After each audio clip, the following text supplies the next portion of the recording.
आज से हम पढ़ेंगे एंडोक्राइन सिस्टम, है ना। एंडोक्राइन सिस्टम में एंडोक्राइन ग्रंथियाँ आती है, शीत ग्रंथियाँ भी आती है। आपने पढ़ा होगा फ्यूज ग्रंथि, पीनियल ग्रंथि, थायराइड ग्रंथि, इसके बारे में अपन पढ़ेंगे। तो सबसे पहले जो प्रीलिम्स में क्वेश्चन आते हैं, प्रीलिम्स में पूछता है कि सबसे बड़ी एंडोक्राइन या अंतःस्रावी ग्रंथि कौन सी है। तो जो सबसे बड़ी है, सबसे बड़ी एंडो, है ना, सबसे बड़ी एंडोक्राइन ग्रंथि क्यों कौन सी है? सबसे बड़ी है थायराइड, है ना। थायराइड, थायराइड गले में होती है, आपको पता होगा। ठीक है, थायराइड रोग भी होता है गले से रिलेटेड। तो ठीक है, थायराइड ग्रंथि सबसे बड़ी एंडोक्राइन ग्रंथि है, याद रखना है आपको।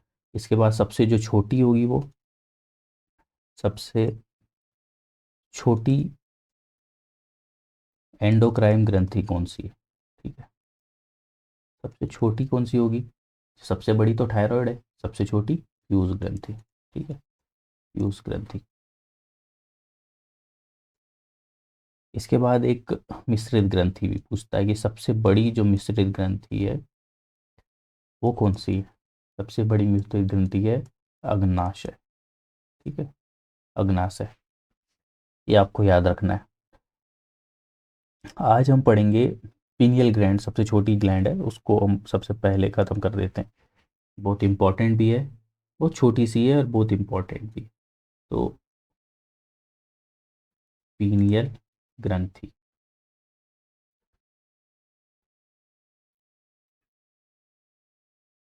पीनियल ग्रंथि, देखो पीनियल ग्रंथि को, इसके दूसरे नाम क्या है? इसको बोला जाता है बायोलॉजिकल क्लॉक, है ना। अगर पूछ ले आपसे बायोलॉजिकल क्लॉक किसको कहते हैं, ठीक है, किसको कहेंगे? पीनियल ग्लैंड को। ठीक है, दूसरा, इसका काम क्या है? लैंगिक परिपक्वता को रोकना। लैंगिक परिपक्वता मतलब इसका साइज पहले बड़ा होता है। ठीक है, जब हम बच्चे होते हैं, जब अपन बेबी होते हैं, तो इसका साइज होता है बड़ा। जैसे जैसे हम युवा होते जाते हैं, इसका साइज होता है छोटा युवा आने पे। ठीक है, तो जो बड़ी होती है तो ये ज़्यादा प्रभावी होती है, तो हमारी लैंगिक परिपक्वता को रोकती है। हम जल्दी बड़े नहीं होते, उस सेंस में अगर देखें तो हम जल्दी बड़े नहीं होते। जैसे जैसे छोटी होने लगती है फिर हम बड़े होने लगते हैं। ठीक है, सेक्सुअली की बात कर रहा हूँ मैं। ठीक, तो बायोलॉजी क्लॉक की, और इसको बोलते हैं लैंगिक, लैंगिक परिपक्वता को रोकती है। ठीक है, आजकल के बच्चे थोड़े ज़्यादा जल्दी बड़े हो रहे हैं, है ना। तो ये जल्दी से छोटी हो रही है, इसका साइज जल्दी छोटा हो रहा है, इस वजह से वो जल्दी बड़े हो रहे हैं। ठीक है, इसको ब्रेन सैंड भी कहते हैं, है ना। दिमाग की धूल, ब्रेन सैंड। ब्रेन सैंड क्यों कहते हैं? ये एकदम, इसकी जब आकार एकदम धूल के कण के बराबर छोटा सा हो जाता है, इतना बड़ा, इसलिए इसको ब्रेन सैंड कहते हैं। ठीक है, तो तीन चीज़ें याद रखना है। पीनियल ग्लैंड क्या, इसको बोलते हैं बायोलॉजिकल क्लॉक, है ना, बायोलॉजिकल क्लॉक को मेंटेन करती है, लैंगिक परिपक्वता को रोकती है ना, और ब्रेन सैंड कहलाती है। ठीक है, तीन चीज़ें। उसके बाद हम पढ़ेंगे प्यूज ग्रंथि। इसमें तीन ही चीज़ इंपॉर्टेंट है। ठीक है, तीन ही चीज़ आपको याद रखनी है। अब पढ़ते हैं अपन प्यूज ग्रंथि।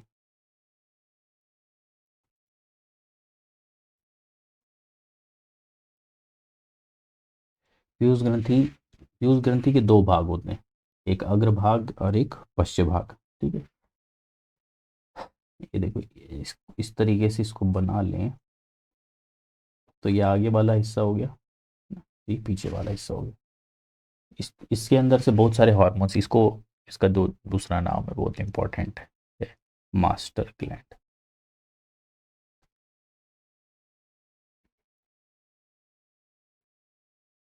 मास्टर ग्लैंड, है ना। पीयूष ग्रंथि को क्या बोलते हैं? Master gland.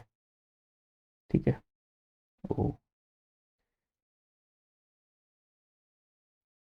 ठीक। अब अगर पूछा मास्टर ग्लैंड किसको कहते हैं, तो पीयूष ग्रंथि आपको लगाना है। ठीक है, इसके दो भाग हैं, अग्रभाग और पश्च भाग।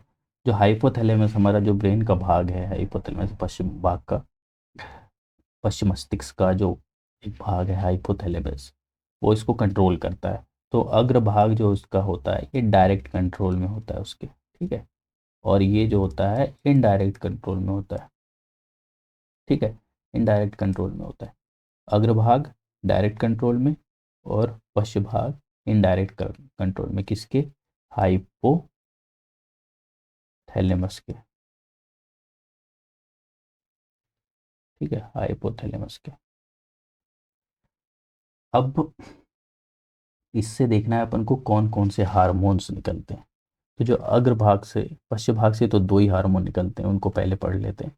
पश्चिम भाग से दो हार्मोन निकलेंगे, एक है एडीएच, जो आपको मैंने उत्सर्जन तंत्र में शायद बताया था, याद होगा आपको। उत्सर्जन तंत्र में क्या था कि एडीएच हार्मोन पीयूष ग्रंथि से निकलता था और जल के अवशोषण को बढ़ा देता था, जिससे हमको डायबिटीज इंसिपिडस रोग नहीं होता था, जो वाटर लॉस के कारण होता है।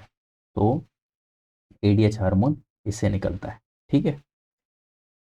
ये क्या करता है, जल के अवशोषण को बढ़ा देता है। कहाँ पे, दूरस्थ कुंडलित नलिका में, है ना, दूरस्थ कुंडलित नलिका में ये जाता है और जल के अवशोषण को बढ़ा देता है,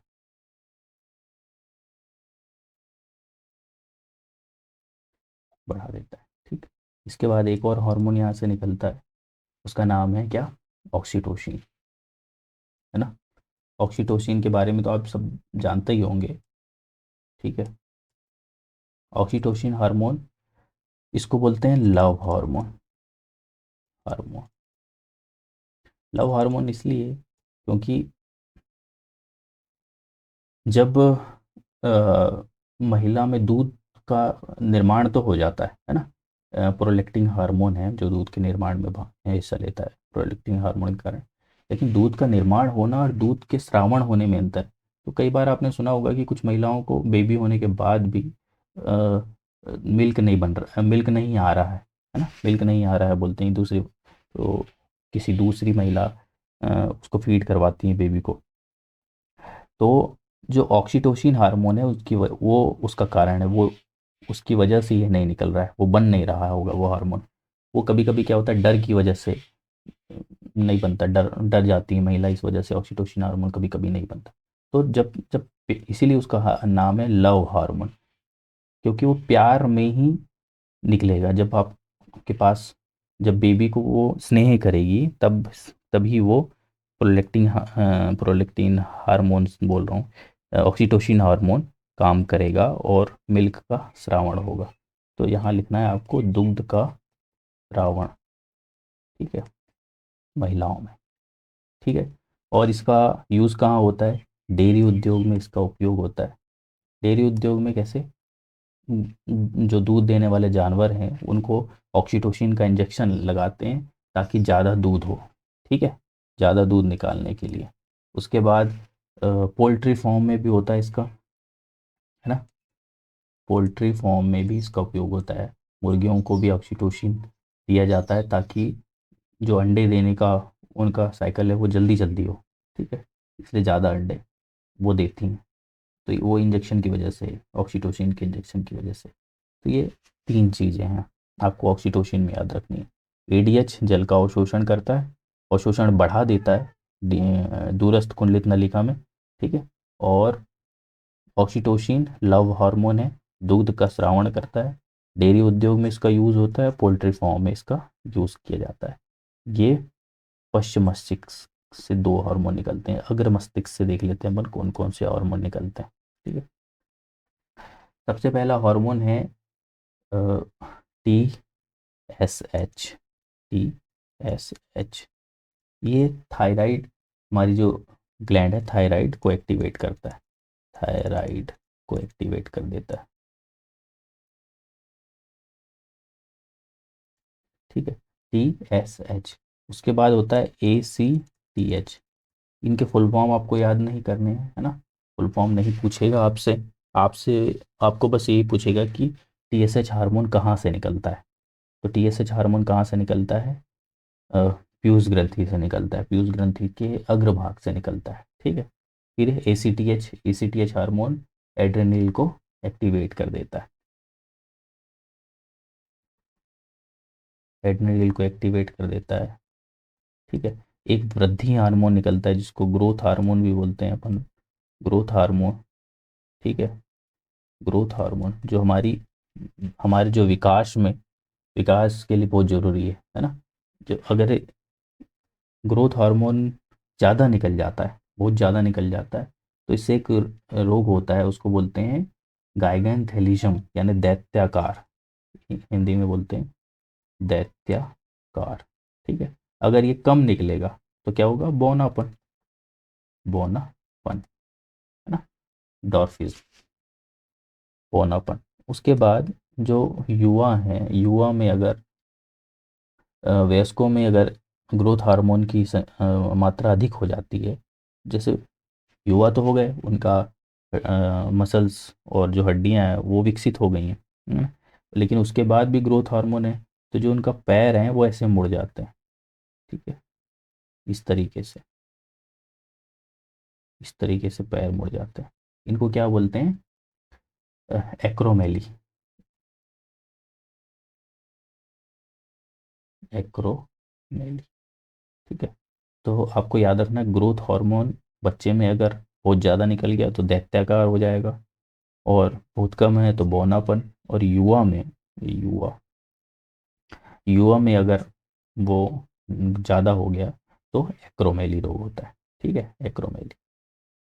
अब अब कौन सा निकलता है, जो बताया था मैंने आपको पहले, प्रोलैक्टिन। प्रोलैक्टिन हार्मोन दुग्ध निर्माण में, दुग्ध निर्माण महिलाओं में। ठीक है। ये निर्माण करता है, और ऑक्सीटोसिन श्रावण करता है। ये बस याद रखना, कंफ्यूज नहीं होना है आपको। प्रोलेक्टिन हार्मोन तो पूछेगा, महिलाओं में दूध निर्माण के लिए जिम्मेदार हार्मोन, तो आपको बताना है वहाँ ऑक्सीटोसिन जरूर होगा, प्रोलेक्टिन भी होगा, ऑक्सीटोसिन भी होगा। और ऑक्सीटोसिन तो पहले होगा, है ना, क्योंकि वो बार बार न्यूज़ में भी रहता है, बहुत सारी जगह आप सुनते हो। प्रोलेक्टिन हार्मोन को आपको ढूंढना है, प्रोलेक्टिन हार्मोन लगाना है। ठीक है। फिर एक होता है F S H, F S H, F F F S H hormone क्या करता है, ये मेल में स्पर्म के निर्माण के लिए ज़रूरी है। ठीक है।